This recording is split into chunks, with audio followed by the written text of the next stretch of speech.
Lily vanished in just 180 seconds. A mother turned away to answer a phone call. And when she looked back, both her daughter and the woman in the yellow jacket were gone. No footsteps, no scream, just a swing still rocking in the middle of the mall playground. 3 days later, in a decaying nursing home deep in the woods, that same mother stood in front of a locked door, and from inside came the faint whimper of a child. This isn't just a kidnapping story. It's a haunting portrait of fear, of motherly devotion, and of a woman who sacrificed everything to reclaim a family that almost didn't exist. Don't miss a second of this story, and before we begin, make sure to hit subscribe so you never miss the next gripping episode. We bring you buried secrets, forgotten children, and journeys that will stay with you long after the credits roll. The overhead skylights poured golden afternoon sun into the sprawling atrium of Birchdale Plaza, a high-end shopping center nestled in the heart of suburban Minnesota. It was the first warm weekend of April, and the air inside the building pulsed with the soft chaos of families, strollers, laughter, and the clatter of trays in the food court.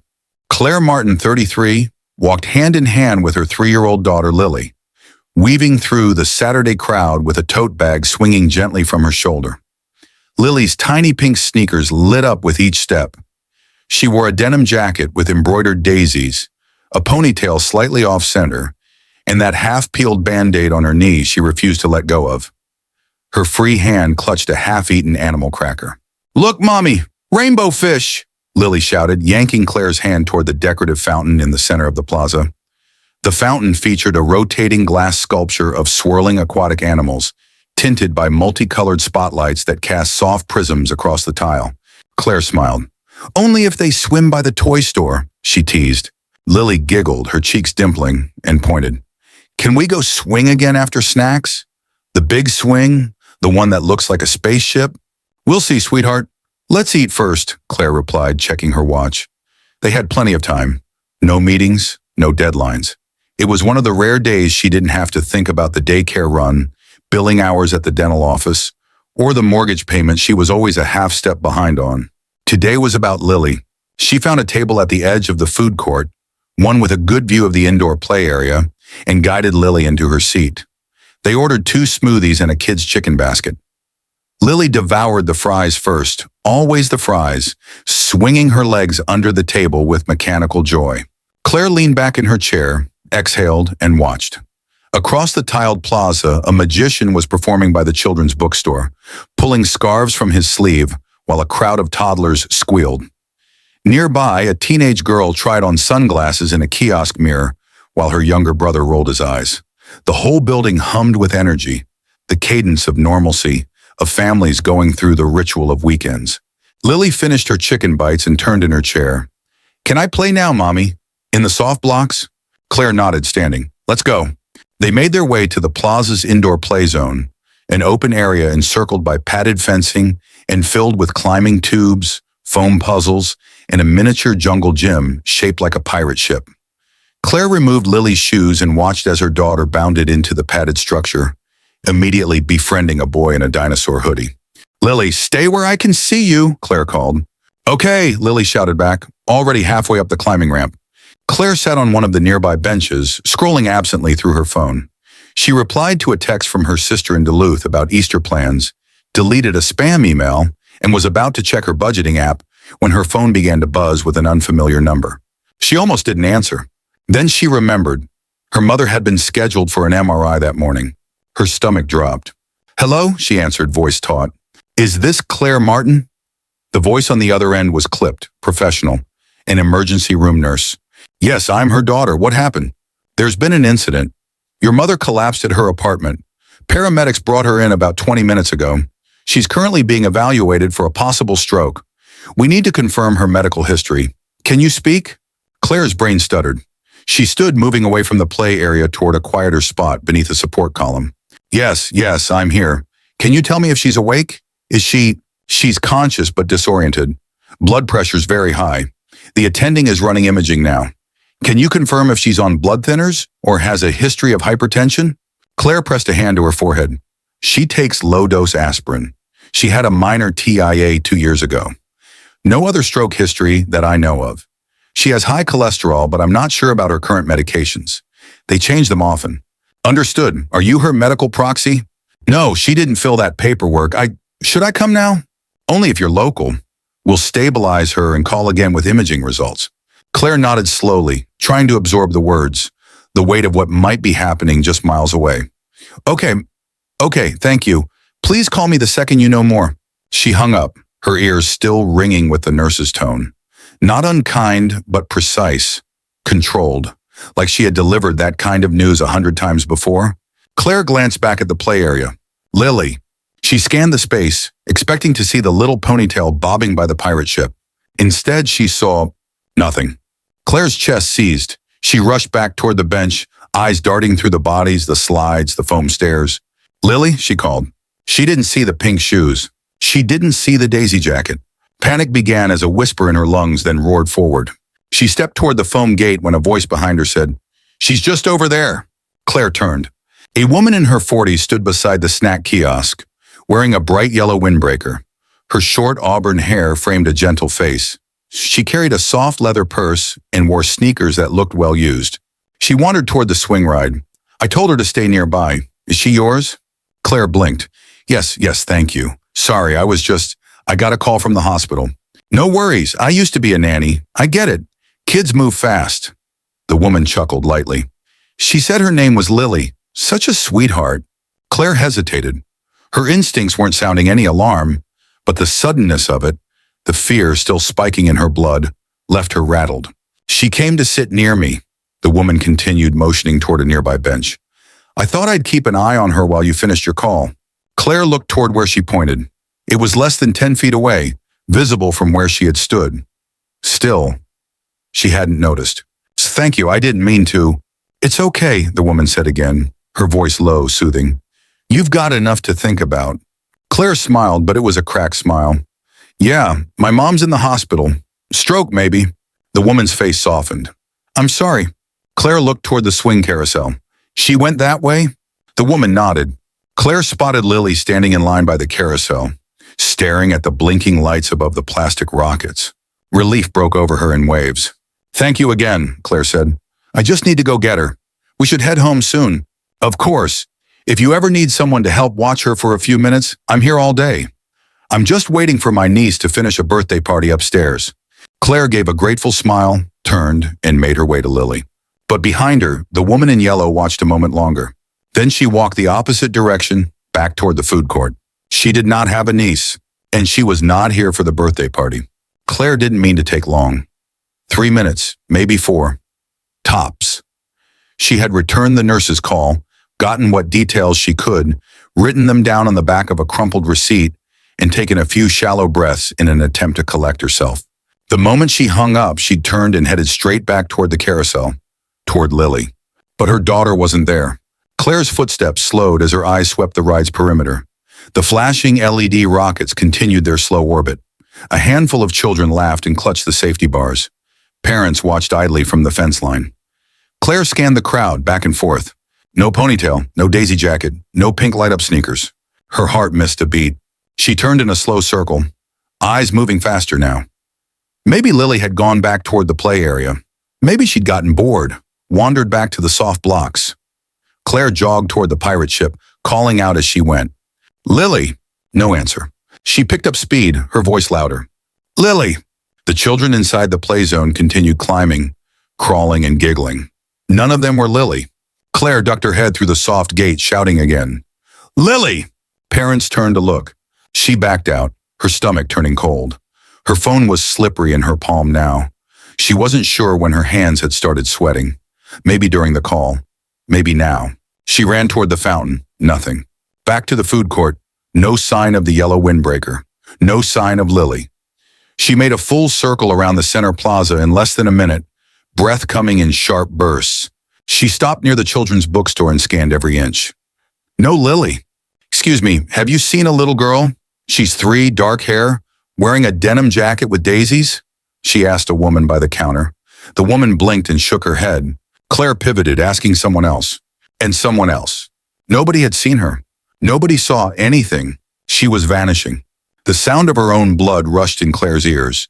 She felt the edge of tears rise like acid in her throat. She ran to the carousel operator. Did a little girl come through here? About this tall, 3 years old. She was just here. Did she get on the ride? The operator, a high school student with a name tag that read Tyson, blinked in confusion. No, I don't think so. Not in the last few minutes. I mean, I didn't see anyone that small alone. Claire didn't wait for more. She turned and staggered toward the security desk across from the central elevator. There was a line. She pushed past it. My daughter's missing, she said, breathless. 3 years old. She was right here. She was just here. Her name is Lily. I think someone took her. The young woman at the desk froze. Okay, ma'am, slow down. What's your name? Claire felt her legs going weak. Claire Martin. I only looked away for a minute. A hand went to the radio clipped to the woman's belt. Security to all units. Code 4. Possible child abduction. Female toddler. 3 years old. Name Lily. Denim jacket with embroidered daisies. Pink shoes. Light up soles. The woman stood, already unlocking a drawer and pulling out a notepad. Ma'am, where exactly did you last see her? By the carousel. Then she was talking to a woman. She offered to watch Lily while I took a call. I only stepped aside, just a few feet. Well, what did the woman look like? She was wearing a yellow jacket, short hair, friendly. Said she used to be a nanny. Did she give a name? Claire blinked. No, I didn't ask. The woman's pen stopped for a beat. The shame hit Claire like a brick to the chest. She hadn't asked. She just walked away. The security guard picked up the phone and dialed 911. Emergency at Birchdale Plaza, she said. Confirmed missing child. Potential abduction. Alerting mall-wide surveillance. Please dispatch local units. Claire's knees buckled and she dropped into the nearest chair. People stared now. She couldn't hear what anyone was saying. Her world was narrowing down to a pinpoint. The sounds, the colors, the motion of the mall had all become distorted and meaningless. A police officer arrived within 3 minutes. Then another. A perimeter was quickly established around the central atrium. Announcements sounded over the intercom. Code Silver. All exits on lockdown. Please remain calm and follow security personnel instructions. Claire could barely breathe. She kept her hands on the tote bag she'd slung across her chest like a lifeline. Her eyes were wide, unblinking, searching the hallway, the escalator, the skylights, as if somehow Lily might still come bouncing into view. A tall, broad-shouldered officer in navy approached her and knelt beside her chair. Ms. Martin, I'm Officer Lowell. We're going to do everything we can to locate your daughter. I need to ask you some questions, okay? Claire nodded numbly. He spoke slowly, clearly, like one would to someone in shock. What time did you last see Lily? Maybe 10 minutes ago. I'm not sure anymore. That's okay. We'll check timestamps. Do you remember exactly where you stood when you got the call? Yes, near the support beam. I stepped away so I could hear. And this woman, yellow jacket, what else did she say? She said she was watching her niece's birthday upstairs.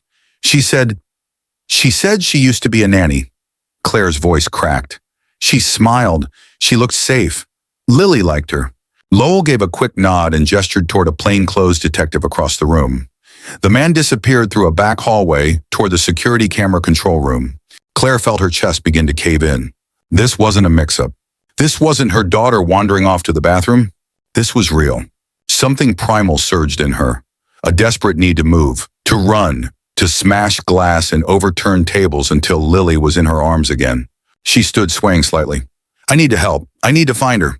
Lowell gently pressed her shoulder. You are helping. You're giving us everything we need. But you have to let us work now. Claire looked around the room again, but her eyes were blurring. Her body was trembling.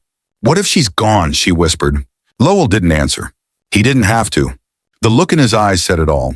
It was the same look Claire remembered from years ago when she was 16, and a state trooper knocked on her door to say her brother had wrapped his car around a tree. It was the look of someone who'd stood between panic and reality more times than he could count. The crowd around them had thickened.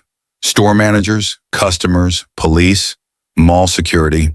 Everyone whispered. Everyone watched. A few took photos before being told to stop. Claire didn't care. She just wanted her daughter. Ma'am, a female officer approached. We've pulled initial surveillance from the carousel feed. There's a recording showing your daughter standing by the railing at 3:13 p.m. The next frame, 3:14, she's walking with an adult toward the west side exit. The jacket matches your description. Yellow windbreaker. The child appears cooperative. Claire swallowed hard. Did they leave? We're checking cameras in the parking deck now. It's possible they went out the southwest garage. License plate? She asked. Hope latching onto the question like a drowning woman to driftwood. Too early to tell, the officer replied. We'll get everything we can. Claire closed her eyes, hands clenching. She said she'd watch her, just for a minute. I thought she was being kind. No one responded, because what could they say? Even kindness in the wrong hands could be a weapon. Officer Lowell stood. We're alerting the highway patrol. Amber Alert is being drafted as we speak. We need a recent photo. Do you have one? Claire blinked back into focus. Yes, I do. She fumbled in her tote bag and pulled out her phone.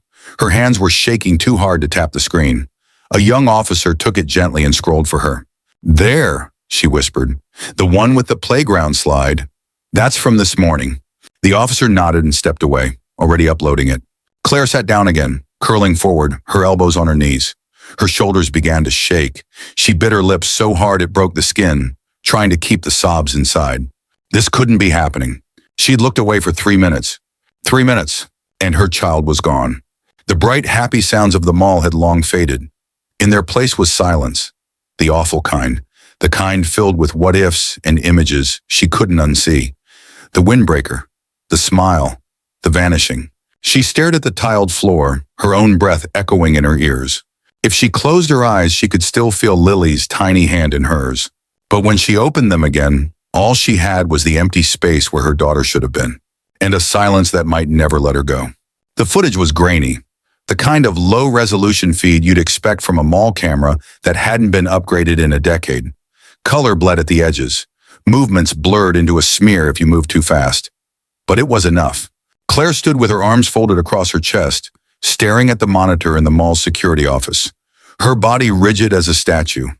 Beside her, Detective Brent Mallory, a wiry man in a windbreaker and collared shirt with eyes like burnt steel, watched the loop with grim focus. There, the technician paused the footage. The screen froze on a timestamp, 3:14:27 p.m. A woman in a yellow windbreaker, short auburn hair, sunglasses perched on her head. Her hand rested lightly on the back of a small child, guiding her through the west exit doors of Birchdale Plaza. Lily. Claire's heart caught in her throat. Her daughter walked calmly, obediently, as if nothing was wrong, as if she trusted the woman beside her. She's not struggling, Claire said, her voice rough. She doesn't look scared, which suggests familiarity, Mallory said. The woman didn't snatch her. She approached her, engaged her, gained trust. Claire didn't answer. She couldn't take her eyes off the tiny figure on the screen. The woman's face was turned away from the camera, just enough to obscure any useful detail. Any angle from the other end? Mallory asked. The tech clicked through 3 more camera views. One showed them exiting into the southwest parking structure. Another picked up a silver gray van idling at the far edge of the garage. Mallory leaned closer. Zoom in on that. The footage flickered, then recentered. There they were again. Yellow Jacket lifting Lily into the passenger side of the van. The child appeared to speak, then giggle. The woman responded with what looked like a comforting hand to the back of Lily's head. The van's sliding door shut. It rolled forward. Mallory said, "Pause." The technician froze the frame. A license plate glinted into view, but only partially. The angle caught just enough of the back bumper to reveal the top left corner of the plate and 3 letters. J7MM, then it cut off. The rest was blocked by a poorly placed support beam. A few seconds later, the van disappeared from camera view, swallowed by the ramp that led to the surface streets. Claire stared at the frozen image, her face pale. "That's her," she whispered. Mallory nodded once. "Let's pull every vehicle registered in the state with that partial, gray or silver vans 2012 to 2022, matching those characters." The technician was already on it. Mallory turned to Claire. "Do you recognize the woman at all? Anything familiar?" Claire opened her mouth, then closed it. Shook her head. "No, I only saw her for maybe 30 seconds. She said her niece had a birthday party upstairs. Said she used to be a nanny." Mallory studied her. "Did she speak with an accent? Mention a last name? Anything at all?" Claire squeezed her eyes shut, trying to rewind her memory to that moment outside the play zone. "I remember. Her shoes," she said suddenly. "They were scuffed. Older. Like she walks a lot. And her purse. Light brown leather. Worn at the straps. Good, what about jewelry? Rings, bracelets?" Claire searched her mind. A watch, I think. Silver, maybe. Nothing else. She looked plain. No makeup. Natural. Mallory nodded again, face unreadable. The more we know about how she presents herself, the better. A kidnapper doesn't dress like a kidnapper. She dressed like someone safe. A beat passed. Claire leaned forward. Can I see it again? Mallory signaled to the tech. The footage rewound. Claire stared, trying to absorb every fraction of the woman's walk, her stance, her movements, the way she reached for Lily's hand, the way she didn't rush, the way Lily didn't hesitate. She bit the inside of her cheek, forcing back the scream building in her chest. Mallory turned toward the other officer in the room. I want APBs out statewide. Mall exit cameras, gas stations, ATMs within 10 miles. Anyone driving a van like that, question them. Already on it. A second detective stepped into the cramped office. Brent, got something. Mallory straightened. Talk to me. The detective handed him a printout. We ran the plate through local filters. Nothing concrete yet, but look at this. There's a Craigslist ad from 3 weeks ago. A man offering to rent out a property on the outskirts of town. No photos, but the listing says it's a converted elder care facility, suited for long-term tenants, plenty of space. Mallory frowned. You think it's connected? It was pulled offline the same day it was posted. Never got any replies. The contact number was a burner phone, no registered owner, but the description matches a place off Route 8. You remember that old Pine Manor facility? Claire's head snapped up. Pine Manor? I've heard of that. Mallory looked at her. How? My mom used to drive past it when we visited her friend down by the lake. She always said it gave her the creeps. Shut down maybe 10 years ago. Mold problems. Someone tried to buy it at auction, but the deal never closed. Mallory turned to his colleague. Get a unit out there. No sirens, no lights. I want quiet eyes on that property ASAP. Copy that. Claire grabbed Mallory's arm. Wait, you think she took Lily there? We don't know. But the fact that someone tried to rent a place like that, using a burner phone, within days of your daughter disappearing, it's worth a look. Claire's grip tightened. Then I want to go too. Mallory didn't flinch. That's not safe. If she's armed or if there are multiple suspects, I'm not asking to go in. I just want to be near. I want to know the second you find her. Mallory studied her a long moment. All right, but you stay in the car. If we find anything, you let us handle it. Claire nodded, jaw set. Mallory leaned out the door and called down the hallway. I want units on Pine Manor in the next 10 minutes. Use side roads, no attention. The response was immediate. Claire's mind buzzed. Pine Manor. The place with the peeling white paint and the rusted swing set out back. She could still see it through the passenger window when she was a teenager. She never thought she'd have reason to see it again. Never thought her daughter's name would be wrapped up in the shadows of that place. The detective who found the ad returned. One more thing, he said, tapping the printout. The ad mentions something else. Says the house is ideal for small families. Quiet, secluded, pets okay. Kind of a strange thing to write in a listing for an abandoned nursing home, don't you think? Mallory's brow furrowed. Small families. Claire felt something inside her twist. She wasn't alone, she whispered. Mallory turned to her. What? The woman, at the carousel. She said her son was at the monkey bars. He nodded. You said she pointed him out. I didn't see him, but she said it like it was normal, like she had a child of her own. Mallory folded his arms. Which means this isn't just a one-time abduction. If she has a child, if she's building something. A family, Claire said, voice hollow. Mallory's eyes darkened. She's not running from something, he said. She's running toward it. The squad car was silent as it cut through the tree-lined roads outside town, the rhythm of tires on cracked asphalt playing out like a drum beat in Claire's chest. The sun had begun its descent, casting long orange shadows through the windshield. She sat in the back seat, behind a wire mesh partition, not because she was a suspect, but because she'd insisted on being there, and there was nowhere else to put her. Detective Mallory rode up front, making occasional notes in a small leather-bound pad, while a young officer named Rhodes drove. Neither man spoke. Claire stared out the window, jaw tight, hands knotted in her lap. The air smelled faintly of pine needles in early spring. She watched the trees blur by, but her mind wasn't on the road anymore. It was far away, 3 decades back, to a childhood too painful to visit and too stubborn to forget. She was 5 the first time her mother disappeared. It wasn't a kidnapping. It wasn't something that made the news or sent search teams through the woods. It was quieter, colder. Her mother had simply not come home for 3 days. Claire remembered sitting on the floor by the window waiting. No food in the fridge, no light in the kitchen. Her brother had kept her warm, made sandwiches with ketchup and white bread, and told her it was just a game.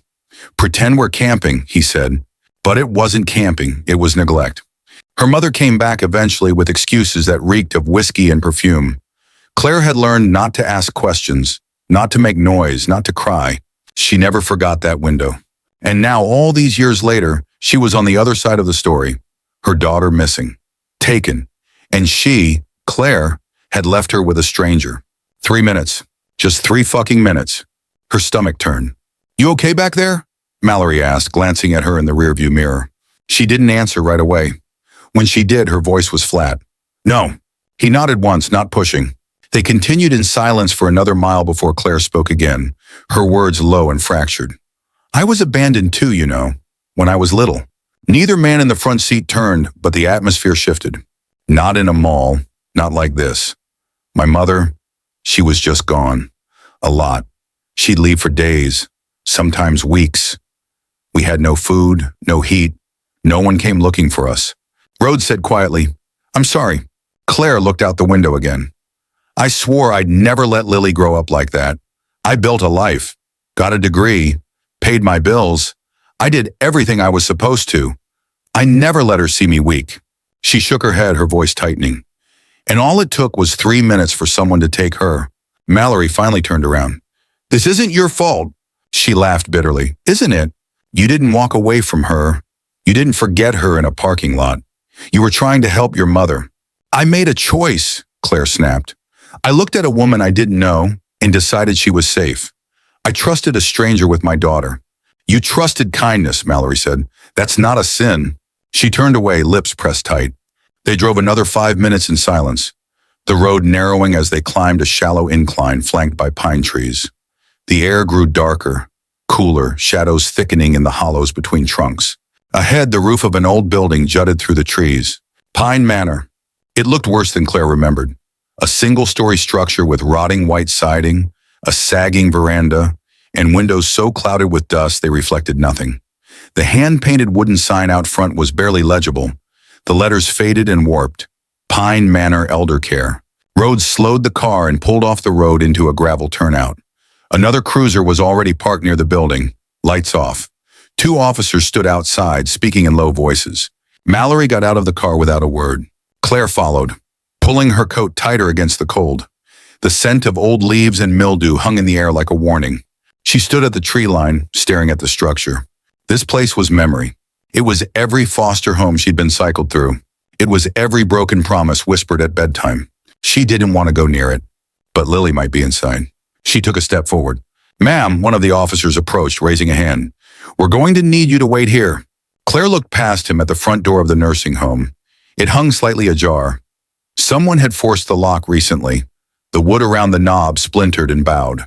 Mallory returned from conferring with the others.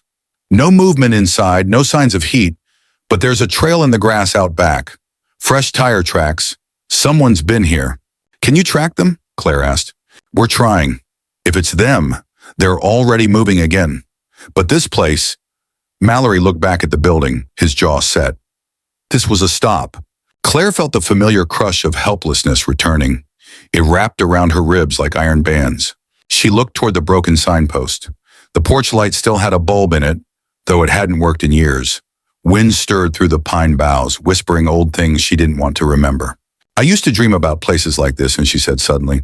"When I was a kid, I'd imagine I lived in a big house in the woods. Somewhere quiet, somewhere safe." Mallory didn't reply. She swallowed. "Now I look at it and all I see is ghosts." Mallory finally spoke, his voice quiet. "Sometimes ghosts help us find the living." Claire stared at him. "Do you remember anything else she said?" he asked. "The woman. Did she mention where she was from? A town? A road name? Anything?" Claire closed her eyes. She tried to see it again. The food court. The carousel. The way the woman had smiled, gently, warmly, without effort. "I think she said she lived near the woods. She said her son liked climbing trees." Mallory's eyes narrowed. "Did she say what kind of trees?" "No, just Trees. He turned back to the officers. Check the county zoning map. Look for any private homes bordering undeveloped pine acreage within a 30-mile radius. Cross-reference with any utilities active under female names in the last 6 months. One of them nodded, already pulling out a tablet. Claire stared at the front door of Pine Manor. The paint peeled like skin. The windows watched like eyes. And yet, somewhere in this rot and ruin, a decision had been made. A van had pulled up. A woman had carried her daughter inside. Maybe fed her. Maybe bathed her. Maybe whispered lies to her in the dark. And now they were gone again. Moving to the next chapter of their plan, Claire stepped onto the porch. "Ma'am, please don't go in there," one of the officers warned. She didn't listen. She stood before the door and placed her hand gently on the frame. It was warm. Not from heat, but from memory. This wasn't her childhood home, but it could have been. And that terrified her. Mallory watched her for a moment, then turned away, speaking softly into his radio. Claire remained at the threshold, frozen between two worlds, past and present, daughter and mother, victim and survivor. Behind her, the trees whispered her name. Ahead of her, the ghosts of abandonment waited in silence. But somewhere out there, Lily was still alive. And Claire would follow the shadows until she found her. The lock broke with a metallic snap, the old door creaking open on rusted hinges. The scent that spilled out was sharp and rotting, mildew, rust, and something older. Claire flinched instinctively, raising her sleeve to cover her nose, but she didn't hesitate.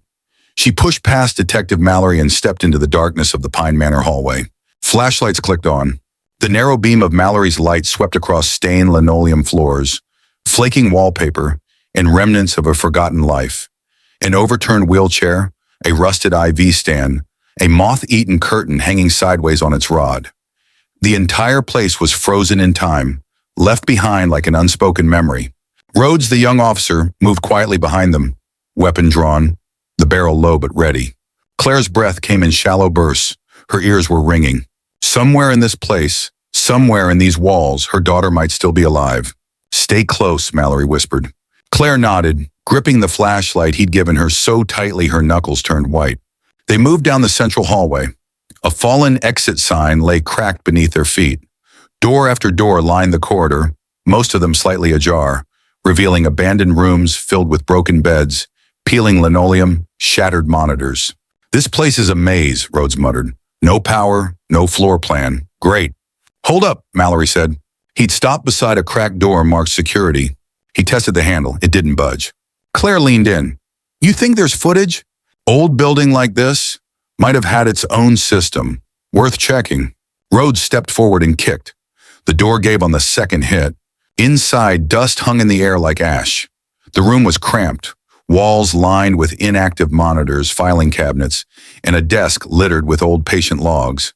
But in the far corner, a modern-looking security DVR still hummed softly, a tiny green light blinking in defiance of the decay around it.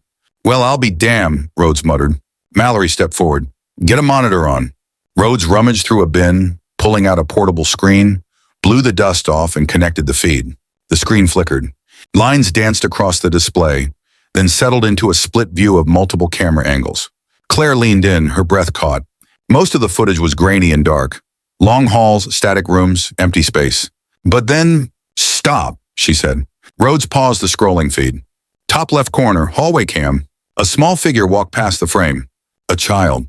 Hair tousled, shoulders hunched, a too big shirt hanging down to her knees.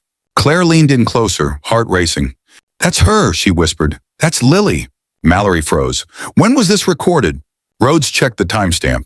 "Less than 40 minutes ago." Claire's knees buckled slightly. She grabbed the edge of the table for support. "She's here," she breathed. Mallory was already moving. "Where does that hallway lead?" Rhodes checked the building blueprint taped to the inside of a nearby cabinet door. "East wing. Behind the laundry chute. Looks like old patient quarters." Mallory turned to Claire. "Stay behind me, no exceptions." She didn't answer. She just moved. They exited the security room and turned down a narrow side hall, one that hadn't seen light in years. Their flashlights jittered across torn wallpaper, smeared handprints on the walls, a doll missing one eye lying face down in the corner. The hallway narrowed. They came to a thick metal door, industrial, heavy, and locked from the outside. Mallory pressed an ear to the seam. "Nothing." He turned to Claire. "Ready?" She nodded, barely breathing. He drew a crowbar from his belt, wedged it under the latch, and heaved. Metal groaned. Then, a faint sound, muffled, soft, crying. Claire's flashlight trembled in her hand. "Do it," she said. Mallory gave one final shove. The door burst open. The room was cold, no windows. A single emergency light flickered from a cracked ceiling panel. The walls were lined with faded murals of trees and birds, painted decades ago for a generation that no longer lived. In the far corner, beside a stack of broken chairs and a cracked medical cart, two children huddled together on a thin mattress. One was Lily. The other, a girl, maybe 6, with tangled blonde hair and wide, terrified eyes, clutched a stuffed fox in both hands. "Lily!" Claire cried, dropping her flashlight and rushing forward. Her daughter blinked in the dimness, confusion breaking into recognition. "Mama?" Claire fell to her knees, scooping Lily into her arms, sobbing without sound, her entire body folding around the child. Lily buried her face in Claire's shoulder. "Mama, she said we was going to have a new family," she whispered, her voice shaking. "But I wanted you." Claire kissed the top of her head over and over. "I'm here, baby. I've got you. I've got you." Behind her, Mallory approached the other girl slowly. "Hi there," he said gently. "What's your name?" The girl stared at him without speaking. Rhodes came up behind. "We've got both of them," he said into his radio. "Repeat, both girls located. Request EMTs and child services." Static buzzed. Claire checked Lily's arms, her legs, her face. "Are you hurt? Did she do anything to you?" Lily shook her head. "Just said we had to stay quiet. She gave me apple juice. The other girl was already here." Claire turned to the child, still watching from the corner. She looked more guarded, older in a strange way, as if she'd been waiting for rescue so long she'd stopped believing it would come. Claire extended a hand. "It's okay, sweetheart. You're safe now." The girl didn't move, but she didn't cry either.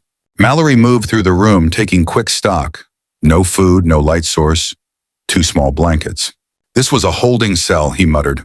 "Was she planning to take more kids?" Rhodes asked, incredulous. Mallory didn't answer.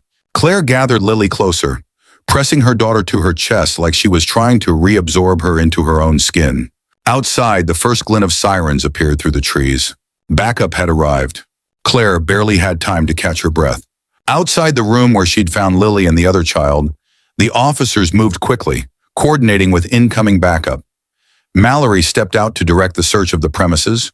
Rhodes stayed behind, radioing for EMTs to enter through the side wing. Claire remained kneeling beside her daughter, shielding her from everything. She whispered soothing things, though she wasn't sure Lily could understand any of them. Her heart still thudded from the terror, from the moment she'd thought she might be too late. Then a sound cut through the hall. Footsteps, quick, purposeful. Claire turned just as a figure appeared in the doorway. Yellow jacket, hair now tucked beneath a knit cap. And in her right hand, gleaming faintly in the flashlight beams from the hall, was a kitchen knife. Claire froze. The woman's eyes, those same warm, matronly eyes that once smiled at her over the food court bench, were now wild, bloodshot, glossy with fury or panic, or both. "You shouldn't have come here," she said, her voice low but shaking. Claire pulled Lily behind her, rising slowly. "You took my daughter." "I gave her safety," the woman snapped. "I gave her something better than you ever could. A family, a brother." Claire took a step forward, one hand outstretched, the other holding Lily behind her. "You don't have to do this." "You left her," the woman screamed. "You turned your back. That's all it takes. A moment, and the world shows you who's really ready to care." Claire's voice trembled but held steady. "You're sick. You need help." The woman's knuckles whitened around the handle. "My name is Brenda," she hissed. "Not you. Not lady. Brenda. And you don't know anything about what I've lost." Mallory's voice rang down the hallway.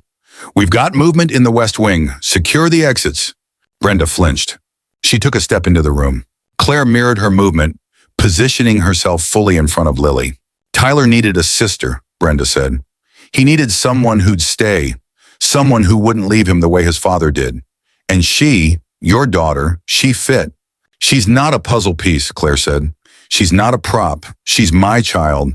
Brenda's face twisted. "You don't deserve her." She lunged.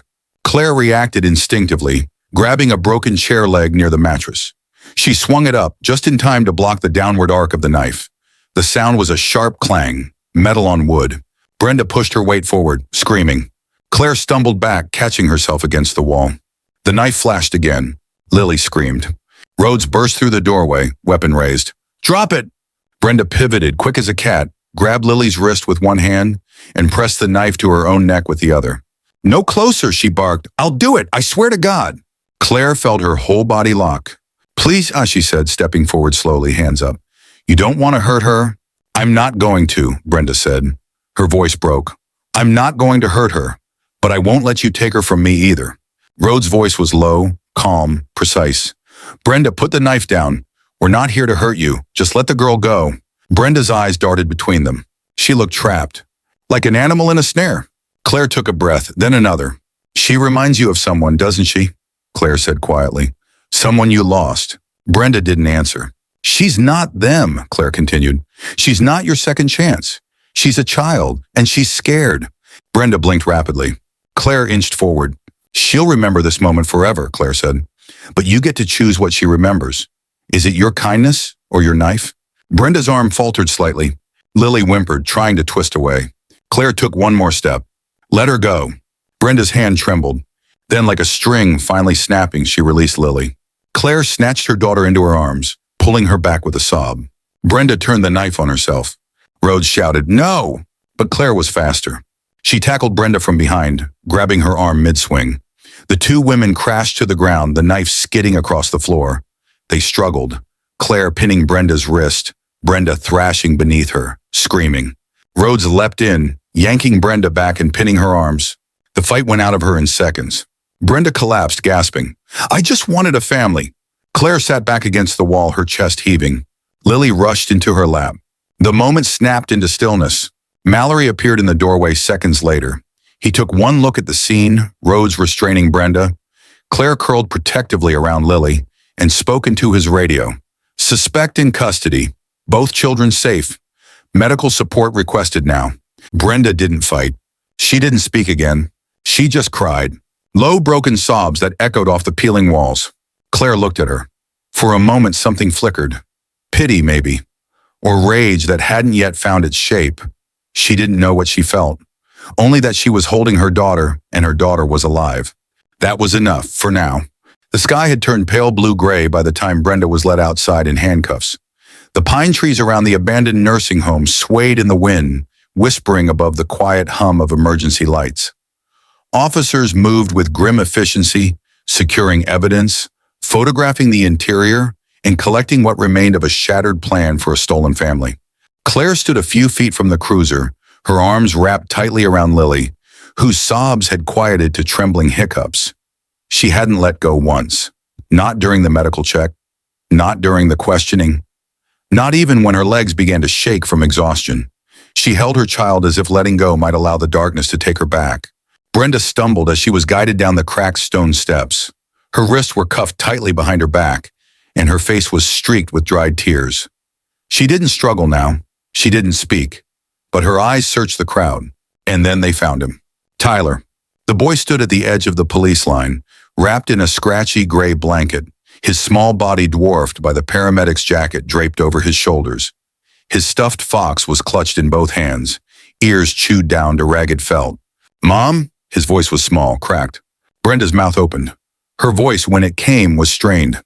"Tyler!" The boy took one hesitant step forward. An officer gently held him back. "Why are they taking you?" he asked. "Where are we going?" Claire turned slightly, shielding Lily from the moment.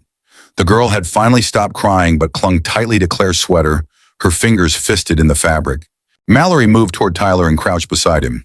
"Hey, buddy, I know this is confusing, but we're going to take care of you, all right?"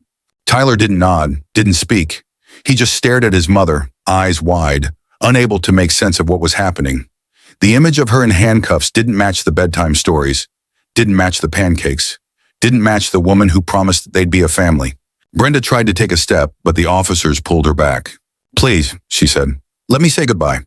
Mallory hesitated, then gave a single nod. They led her closer, but not too close. Brenda knelt, wrists still bound behind her. "Tyler, I love you. You hear me? No matter what they say, I love you.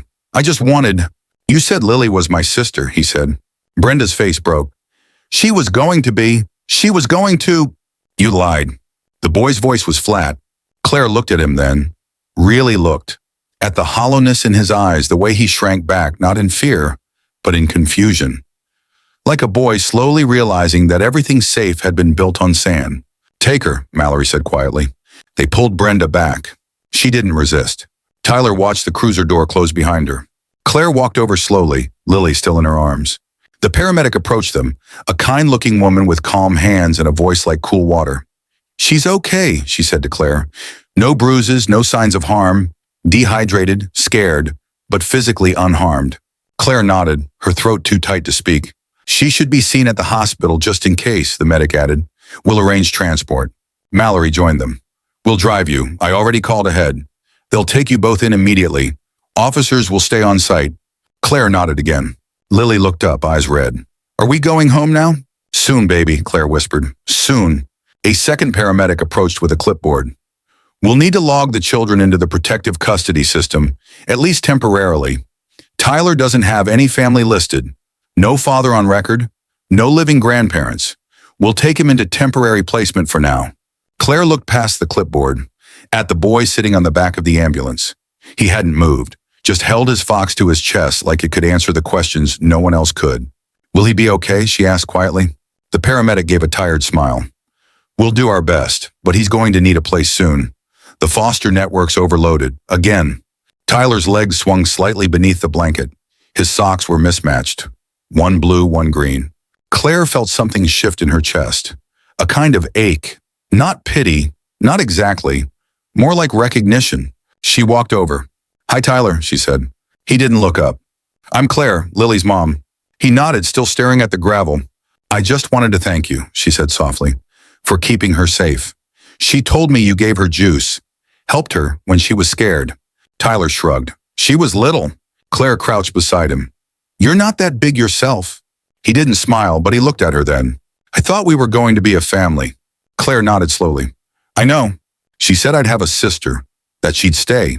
Claire reached out gently, brushing a strand of hair from his forehead.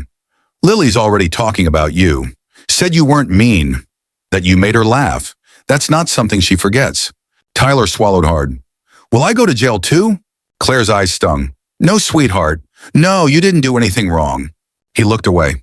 The paramedics moved toward them, speaking quietly into radios, preparing the van for transport. Claire stood. Mallory approached again. "Ambulance will take them now. Then we'll debrief once the hospital clears her." He looked at Tyler. Social workers en route. Claire watched them prepare to load Tyler into a separate vehicle. He didn't cry. Didn't ask questions. Just sat, holding the fox, waiting for his world to vanish again. And something in her broke. She stepped over to the lead paramedic. "Can he ride with us?" The woman blinked. "They usually separate children from the case." "I know, He was with her. He's all she's talked about since we found them. Just let them ride together." The paramedic studied her for a beat, then nodded. Tyler climbed into the back of the ambulance, sliding onto the bench. Claire helped Lily in next, settling beside her. For a moment, the two children sat in silence. Then Lily reached over and took Tyler's hand. He squeezed it gently. Claire sat opposite them, hands shaking as the doors closed. The engine rumbled to life. Outside, officers sealed off the property, sirens faded into distance, and the sun dipped behind the tree line. Inside the van, two children held on to each other, no longer captives, but not quite safe yet. Not fully, not entirely. That part was still to come. The hospital waiting room was dim and quiet, fluorescent lights buzzing overhead like tired bees. Claire sat on the vinyl bench with Lily curled up beside her, finally asleep, her thumb resting gently in her mouth. Across the room, Tyler sat in a plastic chair, knees tucked to his chest, eyes fixed on nothing. It had been 5 hours since they'd left Pine Manor. 5 hours of questions, exams, forms, whispers. Claire hadn't stopped watching Tyler. He didn't speak unless spoken to. Didn't cry. Didn't ask about his mother again. He simply waited. The social worker had said he was processing. That was the word they used for children who'd been dropped into freefall, for kids whose sense of stability had shattered in an instant. Claire knew that kind of silence. She'd worn it once too. Mallory returned, a file tucked under his arm. He looked tired, more than tired. He sat beside Claire, his voice low. "We got the initial psychological report on Brenda." Claire didn't respond, just waited. "She's being diagnosed with persistent delusional disorder, complex trauma history, Abandonment issues going back to childhood, likely undiagnosed for decades. Claire let that sit. She built an entire reality, he continued, convinced herself she could construct a family to replace the one she lost. Tyler wasn't just her son, he was the foundation. She filled in the rest around him, and when the world wouldn't give her what she wanted, she took it. Claire looked across the room again. Tyler was tracing a pattern on the armrest with his finger, slowly, rhythmically. What happens to her now, she asked. Psychiatric facility, Mallory said. Probably long-term. The charges will stick, but the state will push for treatment. She's not going to see daylight for a while, if ever. Claire nodded. And him, she asked. Foster Intake has him listed for temporary placement, Mallory said. They're moving him tonight. CPS is stretched thin, but they'll find someone, eventually. Claire didn't answer. She kept watching Tyler. He was so small. His shoes didn't match. His socks were too thin. And yet he sat there like a soldier who'd seen too much, back straight, lips tight, waiting for the next order. He's not ready for another stranger, she said quietly. Mallory glanced at her. You thinking what I think you're thinking? I'm not saying forever, Claire said.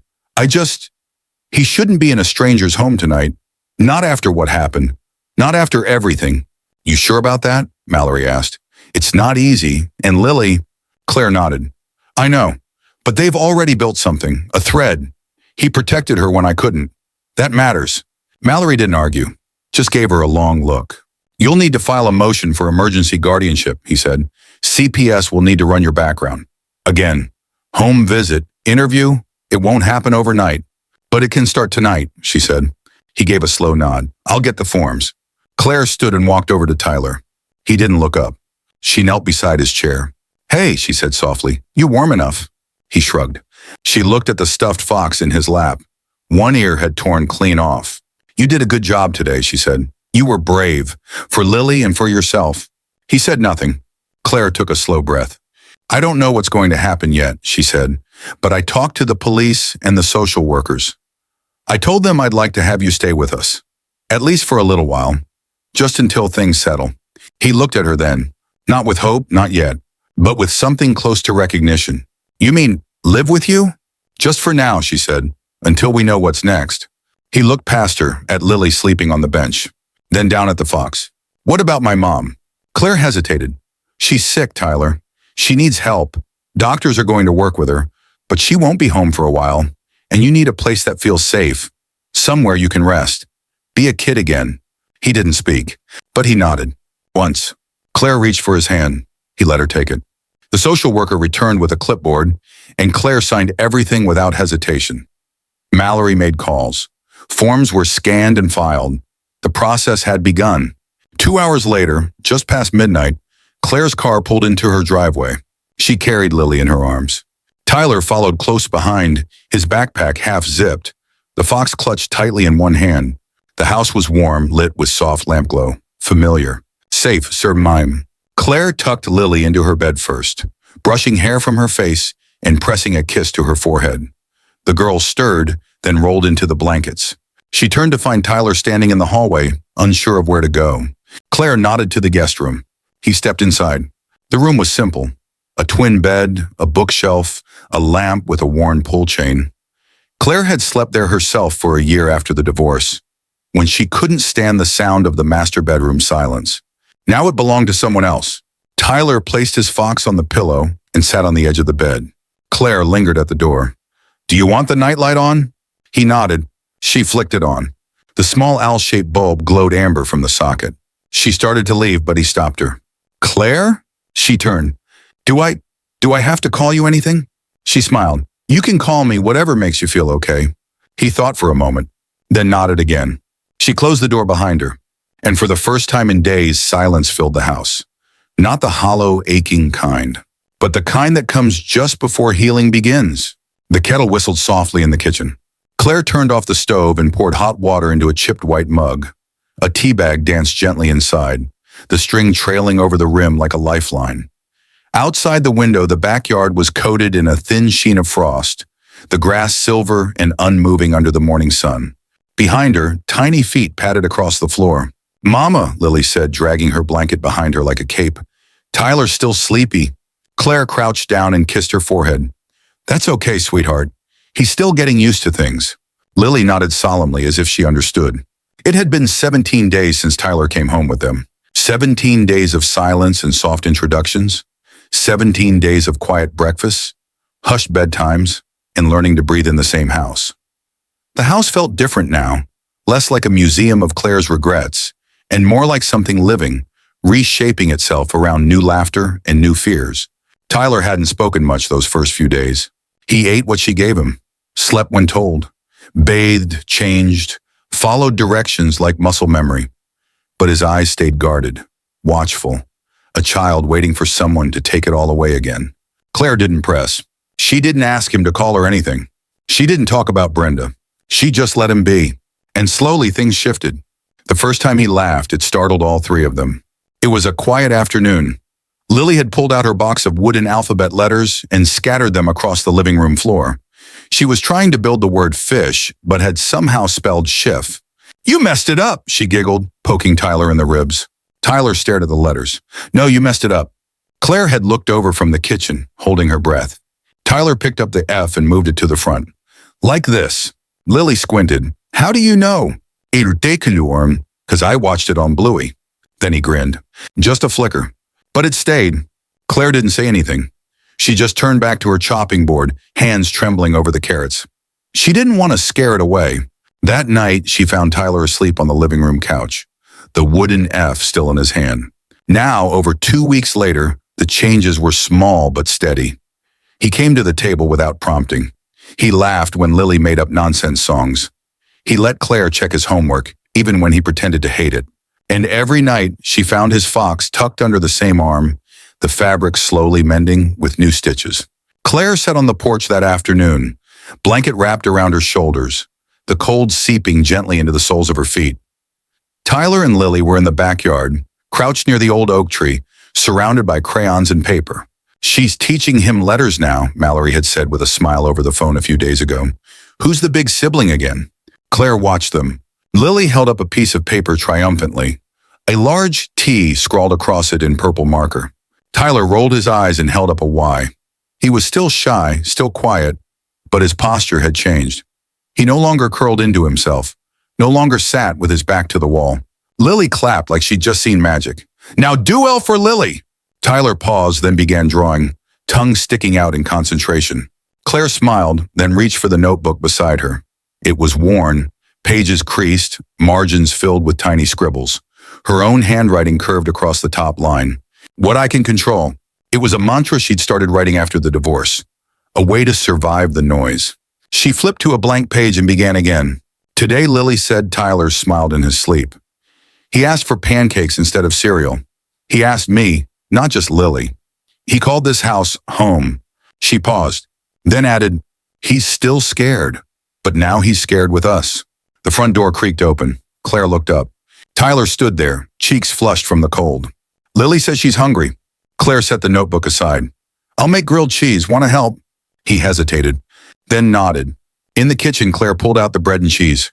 Tyler climbed onto the stool beside her, watching carefully. "2 slices?" she asked. He nodded again. She handed him the butter knife. "You do the spreading." He took it carefully and began. Halfway through, he asked, "Was Lily scared?" Claire looked at him. "When?" "At that place." Claire nodded slowly. "She was." Tyler stared at the knife in his hand. "I didn't know what to say," he whispered. "She cried at night. I told her stories, but I didn't know if they helped." Claire's voice was soft. "She told me you made her feel brave." He didn't answer, but his shoulders relaxed. After lunch, Claire took out the storage box from her closet. Old baby clothes, framed photos, little handprints in plaster, memories of Lily's earliest years. She didn't know why she brought it out, only that something in her told her it was time. Tyler sat cross-legged on the rug as Claire pulled out a photo. Lily's first birthday, a cake half smashed, frosting on her eyebrows. Tyler stared. "She was so little," he murmured. "She still is," Claire smiled. Then she reached deeper into the box and pulled out a worn shoebox. Inside were old notebooks, hers, journals from her own childhood. She flipped one open. On the first page, age 8, Claire Madison, secrets inside. Tyler peeked. "You wrote a lot," he said. Claire chuckled. "I had to. No one was listening." He looked at her. What happened to your mom? Claire hesitated. She tried, but she wasn't well. She left a lot. I stayed with neighbors, with my brother, with strangers sometimes. It was a long time before I stopped waiting for her to come back. Tyler looked down. You think my mom will come back? Claire didn't answer right away. I think your mom loved you, she said carefully. But sometimes love isn't enough. Sometimes people need help before they can be the kind of parent we hope they'll be. Tyler was quiet for a long time. Then he said, I still miss her. Claire nodded. That doesn't make you weak. It makes you human. He looked up at her, eyes shining but steady. Will I stay here forever? Claire didn't flinch. You can stay as long as you want, as long as you need. He didn't smile, but he nodded. That night, Claire stood at the doorway between their two bedrooms, the sound of Lily's soft breathing from one side and Tyler's whispering voice from the other.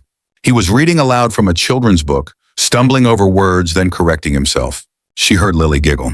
He read on, and Claire stood there listening to the voice of a child who had once been taken, now finding his own way home. The chairs in the church basement were arranged in a loose circle, the air inside tinged with the scent of burnt coffee and lemon-scented floor polish. The Tuesday night support group wasn't large, 8 people, maybe 9 tonight, but the silences shared among them were deeper than most conversations ever managed to reach. Claire sat with her hands loosely folded in her lap, fingers idly twisting the silver ring she hadn't worn in months. Her coat was slung over the back of her chair, and the paper cup of tea in her hand had long since gone cold. She wasn't sure when it had happened, but somehow she'd ended up speaking. I didn't plan for this, she said. None of it. The circle watched her in quiet support. Mothers, foster parents, grandparents. A single father who hadn't spoken all evening, but whose eyes tracked every word with weighted attention. Claire inhaled. I used to think parenting was about preparation, about setting routines, reading books, learning from what your parents did or didn't do. But there's no chapter that prepares you for what to do when your child is stolen. She paused. Across from her, a woman with soft eyes and a worn scarf nodded, her own child's photo resting in her lap like a folded prayer. Claire continued, For 3 days I lived in a nightmare I couldn't wake from. And when I did wake up, it wasn't just with Lily in my arms.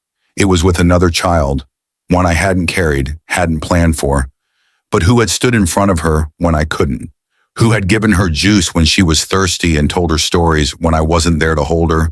She exhaled slowly. His name is Tyler, and I wasn't ready for him. But he needed someone, so I said yes. Someone passed her a box of tissues, but she didn't take one. Her hands were steady now. I thought I was saving him, but the truth is, he saved me too. He reminded me that love doesn't always come in the way you expect it. Sometimes it shows up in the middle of grief, in the shadow of someone else's mistake, and it asks you to choose. Another silence, but this one didn't feel heavy. It felt full. Claire looked down at her cup, then back up. I chose to be his mother.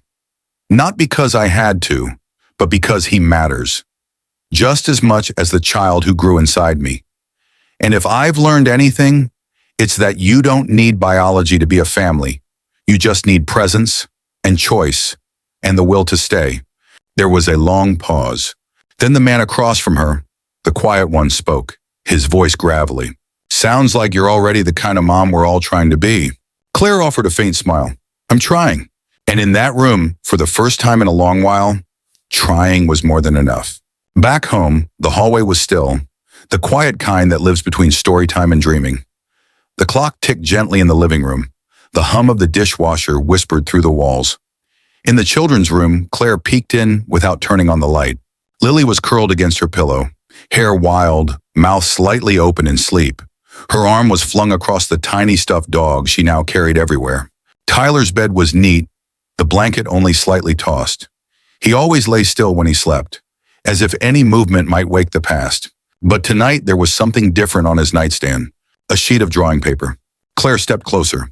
Crayon strokes covered the page, thick lines of color, bold and messy and alive. There were 3 stick figures. One tall brown hair, one small pink dress, one in between holding their hands.